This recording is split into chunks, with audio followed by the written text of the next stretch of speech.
Okay, so good morning to all of you. So we will start a new lecture today, lecture number 27, in which we will discuss the structure of crystalline solids, and we will begin with among this category of materials with glasses. Okay, so what we have, so let me just give you a recap of previous two lectures. So in the previous few lectures, we discussed about structures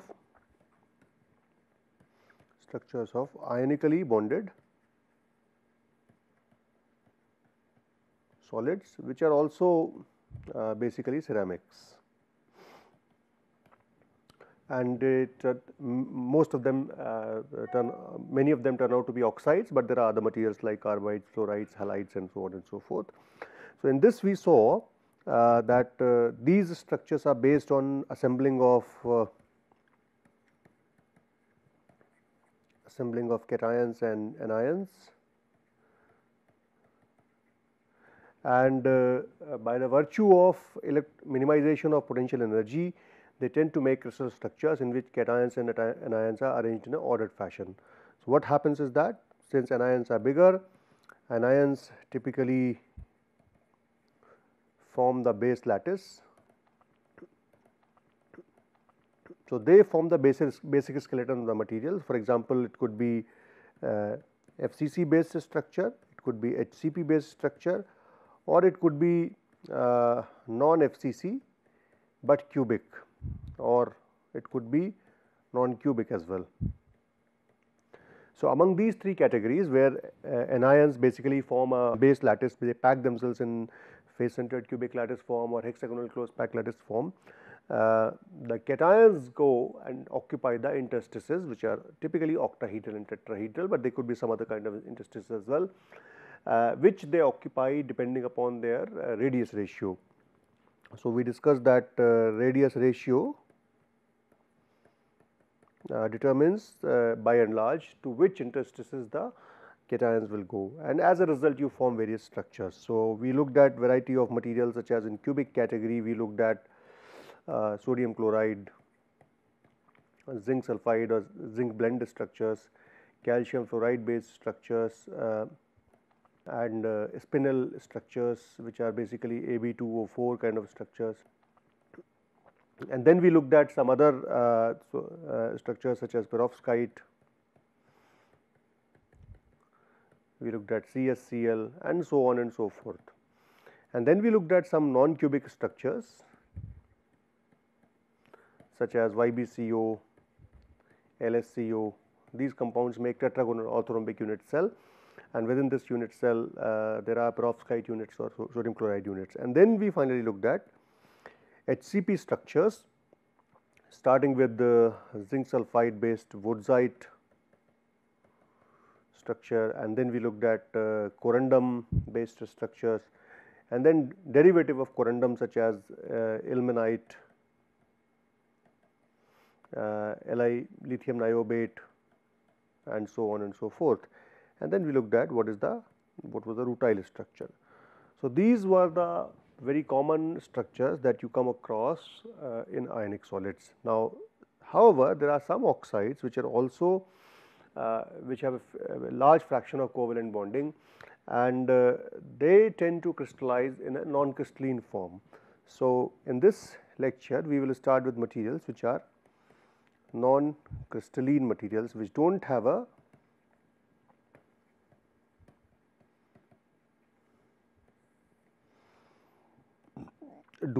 a periodic structure over long range. They may have periodicity over short range,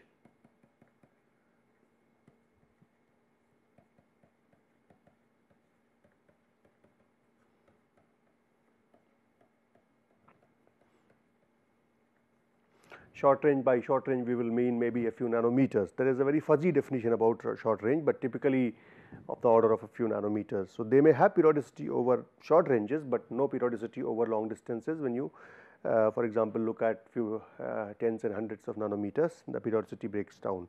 So, they may have periodicity over short range, but they do not have periodicity over long range. Such structures are typically open structures, and they have varying bond lengths. So, as a result, since they have varying bond lengths, so if you look at the energy minimum, it goes something like this. So, you have, right. So, this is potential energy, this is distance. If a material has varying bond lengths, what it means is that it also, it also means that you will have varying bond energies. And if you have varying bond energies, it also means that you have a range of temperatures at which melting occurs. So, that is where they have very diffused melting phenomena. And this is basically characterized by the materials having typically a glass-like behavior,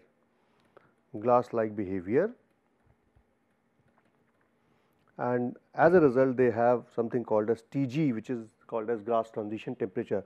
So, I will not get into details of what the physics and the thermodynamics and kinetics of glass formation, but basically these materials do not crystallize themselves in a crystalline form. As a result, they tend to form structures which are non-periodic glassy structures. So, there are materials such as, so I will show you some slides on just if you look at, for instance, this slide. So, this, for example, this is taken from Wikipedia. So, this is a natural glass which is formed by a meteorite impact. This is called as moldavite. So, you can see that it has this nice greenish texture and sort of transparency in its flakes. So, it has this naturally solidified structure which is basically a glassy structure. Then this is another glass which is called as trinitite, which is a glass made by the Trinity nuclear weapon test. So, again it has undergone solidification. Solidification does not result in formation of a periodic structure. Similarly, and there are plenty of applications of these glasses. For example, when you add the impurities to these glasses, these impurities tend to give it different colors. So, you can see that these different colors of glasses, all of them are transparent, but they have different colors. Again, you can see on the left you have different colors of, you can see the greenish texture. You can see the advantage of glass is that since glass is glass melts at lower temperature, it has a broad range of melting temperatures. As a result, it can be blown into, it can be casted and blown into various shapes. So, this is for example, a complicated shape out of glass. It can be transparent as well as opaque depending upon how you make it and what is inside it.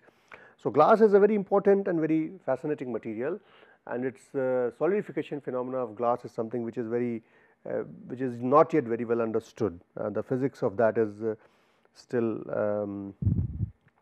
perplexing. So, you can see that this is a transparent window glass, this is a painting on which you have a glass cover, this is a cage, Roman cage cup which is from 4th century AD. So, you can see that 4th century on as old as 4th century you had glasses. So, glass is something which has been in existence since long time. Humans have been using it in a variety of applications. However, it is something which is not as well as understood as metals are in comparison to crystalline materials. Variety of these glasses happen to be non-crystalline silica. So, glasses are used in a variety of applications. They are used for fabricating things like vessels and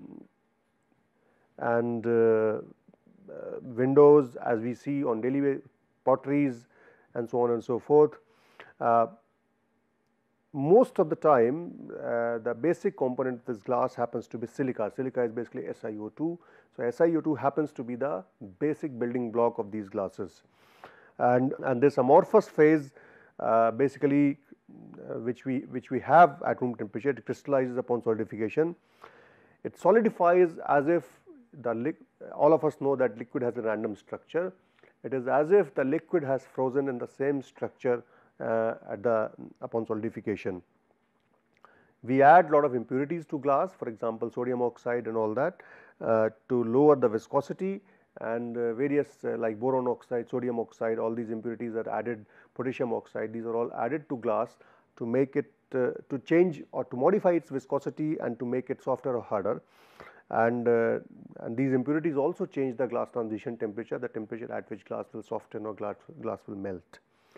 So, they have several, you can tune the glasses very well.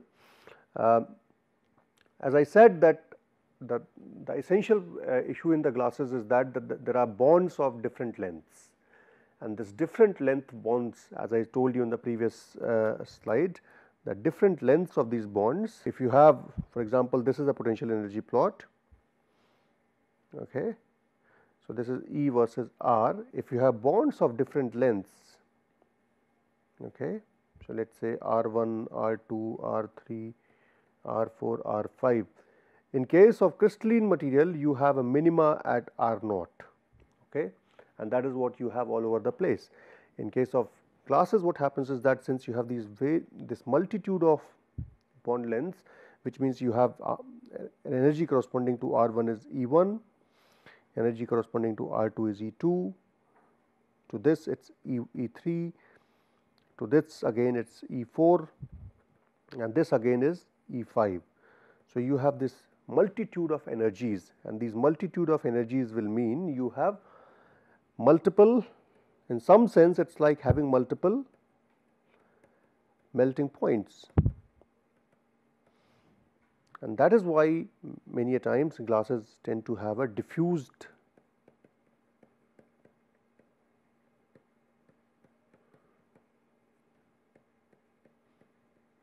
behavior, and that is why the solidification takes place over a range of temperatures rather than at a single temperature. And this is what makes glasses having a temperature called as glass transition temperature, which is called as Tg.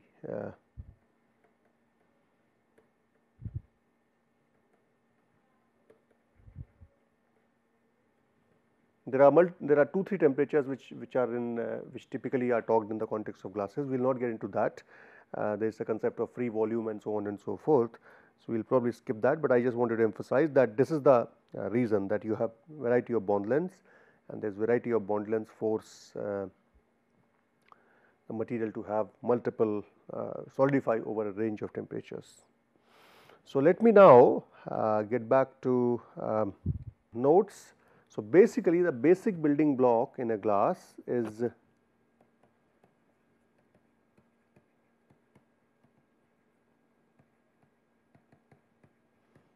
in a variety of glasses, not all of them, but in most variety of glasses is SiO2, which is called as silica, and by and large the structure of silica is such that silica has nearly 50% ionic bond and 50% of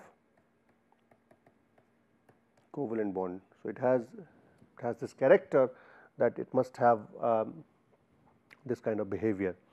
Now, if you measure if you take the radius ratio of silicon 4 plus to oxygen 2 minus, the radius ratio works out to be nearly 0.29, and this 0.29 you can see falls between 0.225 to 0.414. As a result, it must have a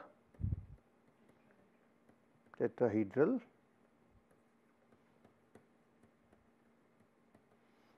it is preferred to have a tetrahedral coordination. So, basically what you are going to have is you are going to have this atom of silicon which is 4 plus, okay, and this is surrounded by so we are going to have one oxygen here, another oxygen here, another oxygen here.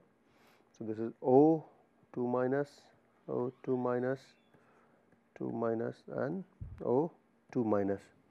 Now, if you look at the sum of charges,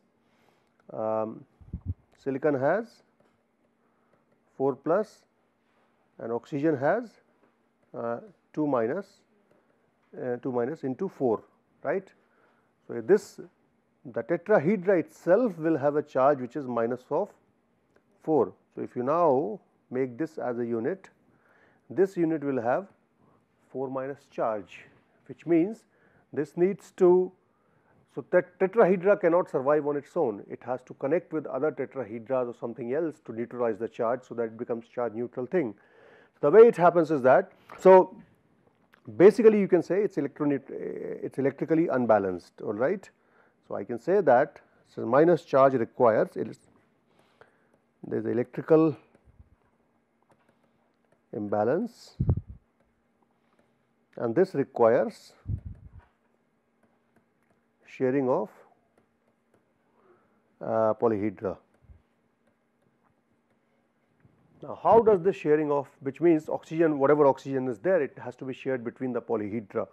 So, how does this work? And this is the tetrahedra where, so you can say that this tetrahedra you can characterize at SiO4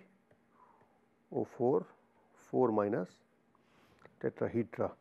So, basically if you look at the structure would be, so if I just make a tetrahedra,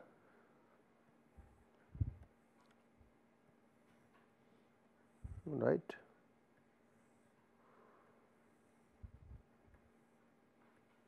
this is the tetrahedra you will have, okay, and in between that tetrahedra you will have, sorry, this would be like this, and then you will have one here.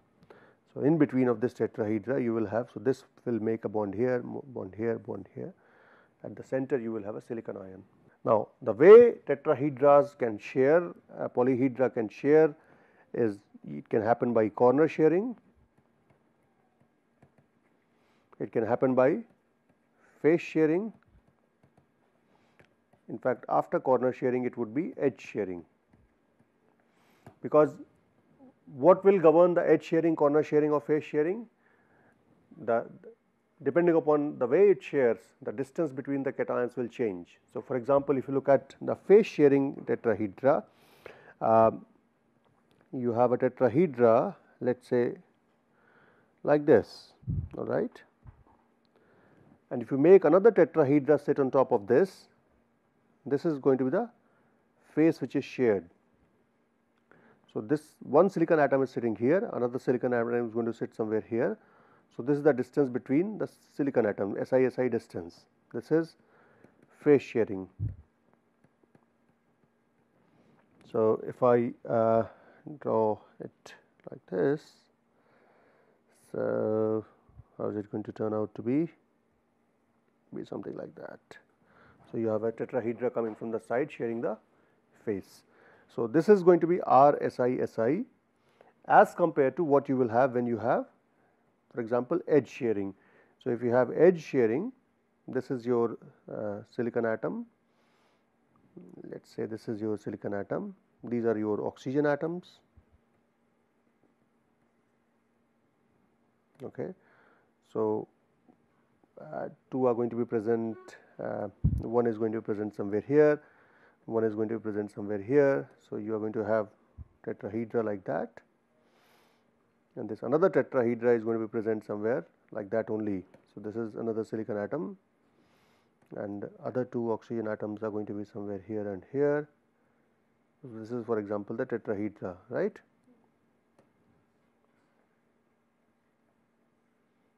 Okay. This is the edge sharing. So, this is the shared thing, and in this case this is the shared face, this is the shared face, this is the shared edge. So, you can see that this again there is a distance between these two atoms. So, R silicon silicon, this is let us say face, this is let us say edge. And then third configuration that is going to be possible is you have silicon atom, you are going to have one oxygen atom which is common to both of them, and other atoms are going to be present at certain. So, it is not very accurate, but one bond, okay. So, this distance is now again R silicon silicon, and this is again oxygen. this is your corner sharing. Okay. So, this is going to give you again R silicon silicon C. So, as you can see that R silicon silicon in case of phase sharing is going to be smaller than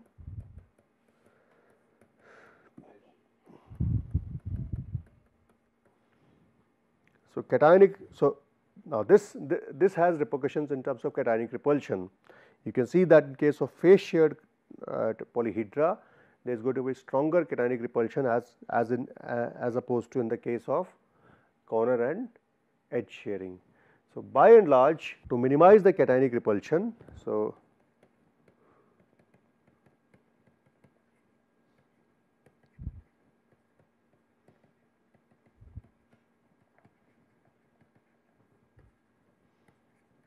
separation needs to be large. As a result, corner or edge sharing is preferred over phase sharing of polyhedra. So, as it happens in case of SiO4, the silicate tetrahedra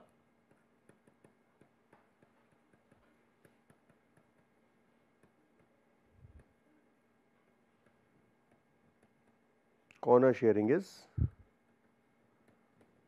preferred, okay, but it is not guaranteed that this is going to happen, all right. So, what you have here is, so let us first look at the however silica does make crystalline structure. So, let us first look at the crystalline silica structure and then we look at the other forms of silica structures. So, the first thing is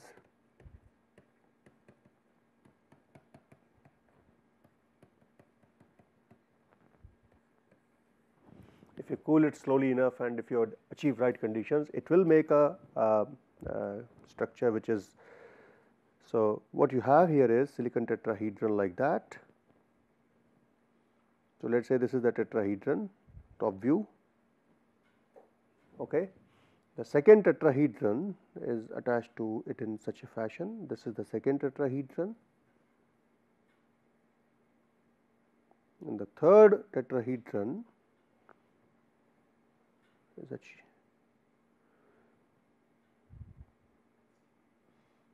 present in such a fashion, and the fourth one again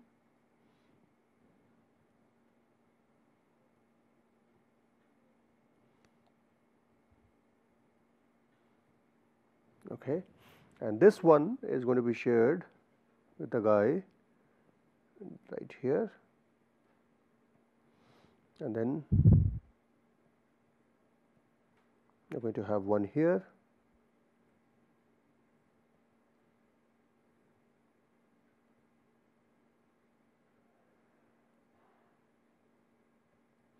and this one will be other way around, okay, like this.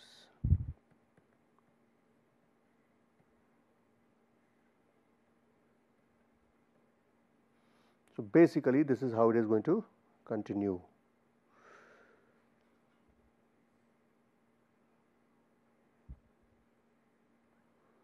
And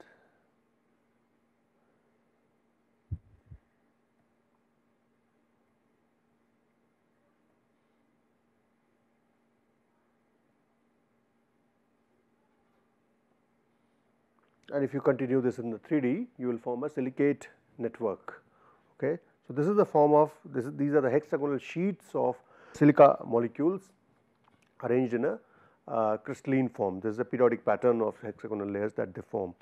So, this is the first structure crystalline form they make. If you break these the corners here or here or here or here, change the bonds, and if you manage to manage this to happen in a random fashion, then what you will make will be amorphous form of silica. So, we will break here, we will look at the remaining forms of crystalline solids in the next lecture.